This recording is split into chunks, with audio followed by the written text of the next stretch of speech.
Retirement के बाद ब्रजभूषण जी उर्फ पंडित जी के साथ कुछ उल्टा ही हो गया। जहां लोग आमतौर पर रिटायरमेंट के बाद समय काटने के लिए वो सारे काम करने लगते हैं जिनसे जिंदगी भर वो बचते रहे थे, जैसे कि सुबह शाम घूमने जाना, आस पड़ोस में दोस्त बनाना, पौधों में पानी डालना वगैरह वगैरह। लेकिन पंडित जी का हाल कुछ उल्टा ही था। उनके पास उनका गीता ज्ञान का ब्लॉग था, जिसके जरिए उन्होंने जाने कितने लोगों से दोस्ती कर ली थी।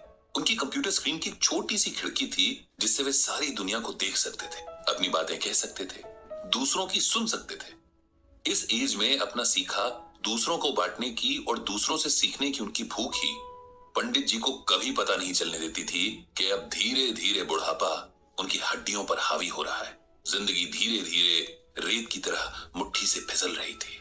नमस्कार दोस्तों, आप सुन रहे हैं गीता ज्ञान। समय के साथ दोनों परिवारों की दोस्ती और मजबूत होती गई और हर सुख दुख एक दूसरे के सहारे आराम से निभता रहा। उन दोनों में अलग तरह का प्रेम और समर्पण भाव था। दोनों जहां जाते साथ जाते। यहां तक कि सब्जी लेने भी उनकी पसंद और नापसंद हैरान करने की हद तक एक थी। उनका स्वभाव भी एक जैसा। ऐसा लगता था कि जैसे दोनों की ही पर्सनालिटी एक ही रंग से लिखी गई थी। उनके मन एक ही सांचे में ढाले गए थे। एक दूसरे के बिना उन दोनों की कल्पना भी नहीं हो सकती थी। और आज वही जोड़ा टूट गया था। जो अकेला छूट गया था, उसके बाकी बचे जीवन की कल्पना भी अब मन में सिहरन पैदा कर रही थी। किसी तरह बड़ी मुश्किल से रविकांत को सहारा देकर उन्होंने अंतिम क्रिया से जुड़ी विधियां करवाई थी। रविकांत का हाल ऐसा था कि जिसे देखकर पत्थर भी पिघल जाए। उसका विलाप, उसके आंसू देखकर तो मौत के देवता की आंखें भी भर आई होंगी। कभी मजाक में शायद रश्मि ने रविकांत से कहा होगा कि अंत समय में उन्हें गंगा किनारे जलाया जाए और उनकी अस्थियां मां गंगा की गोद में बहाई जाए।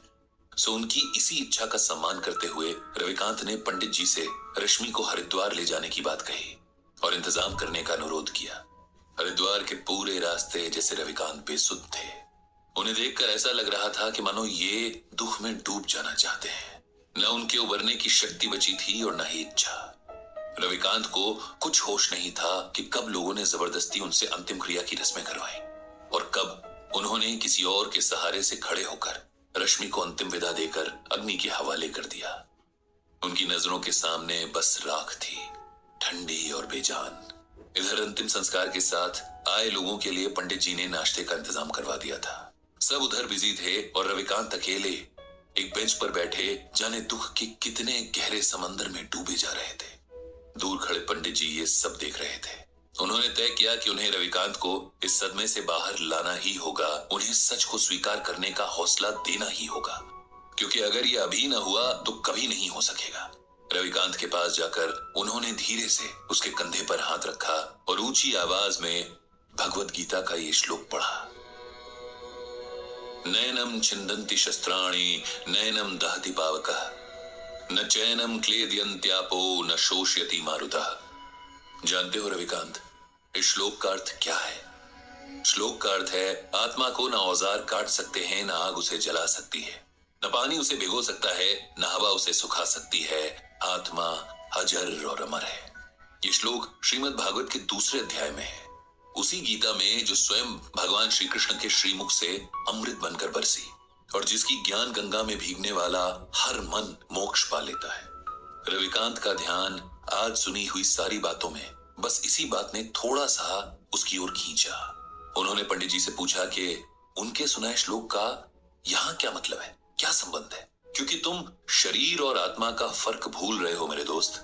अपनी प्रिय पत्नी के शोक में तुम इस सच को अनदेखा कर रहे हो कि उसका सिर्फ शरीर नष्ट हुआ है, उसे चलाने वाली आत्मा नहीं, क्योंकि आत्मा तो अजर अमर है। एक शरीर से दूसरे शरीर की यात्रा करती है, एक जन्म से दूसरे जन्म का फेरा लगाती है। जो मिटा वो मिट्टी थी, जो जीवन शक्ति थी वो अब भी वही है, किसी और मिट्टी में जान फूंकने चली गई है। उसके लिए शोक करना बेकार है, ये उस आत्मा का अपमान भी है। उसे सम्मान के साथ विदा करना ही समझदारी है। यही बात हमें गीता में भगवान श्री कृष्ण अर्जुन को समझाने के बहाने समझा रहे हैं।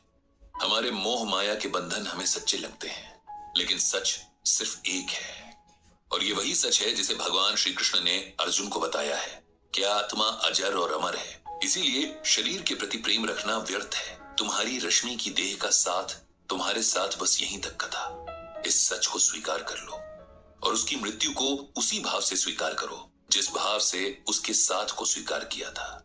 माता पिता, बेटा बेटी, पति पत्नी, ये सब रिश्ते देह से जुड़े हैं। आत्मा इन रिश्तों से आजाद है। वो किसी अभिनेता की तरह बस किरदार निभाने तक देह में रहती है। किरदार खत्म तो आत्मा भी किसी और किरदार को निभाने निकल जाती है। जो अब तक जिया उसकी अच्छी यादों को समेट लो, वही जीवन की कमाई है। उसी के सहारे आगे का जीवन काटना है। उस आत्मा को प्रणाम करो और खुद को शरीर के मोह से आजाद करो। पंडित जी की इन बातों को सुनकर और भगवत गीता के श्लोक की व्याख्या सुनकर रविकांत के मन को ऐसी हिम्मत मिली जैसे किसी डूबते हुए को किसी मजबूत हाथ का सहारा मिल गया हो। जीवन के लिखे को स्वीकार करने की प्रेरणा ने जैसे उसके डगमगाते कदमों में ताकत भर दी थी। उसने तय किया कि अपनी मर चुकी पत्नी की यादों को सम्मान देते हुए अब उसकी मृत्यु की सच्चाई को भी सम्मान देगा और साथ ही और भी गहराई से श्रीमद् भगवत गीता के ज्ञान को समझेगा। इधर खुद पंडित जी का मन भी अब शांत हो गया था। उन्होंने मन ही मन श्रीमद् भगवत गीता और भगवान श्री कृष्ण को प्रणाम किया। उनको धन्यवाद दिया कि उन्होंने गीता के रूप में मनुष्य के लिए हर मुश्किल परिस्थिति का हल पहले से ही बता दिया है, बस उसे ढूंढने और समझने की जरूरत है।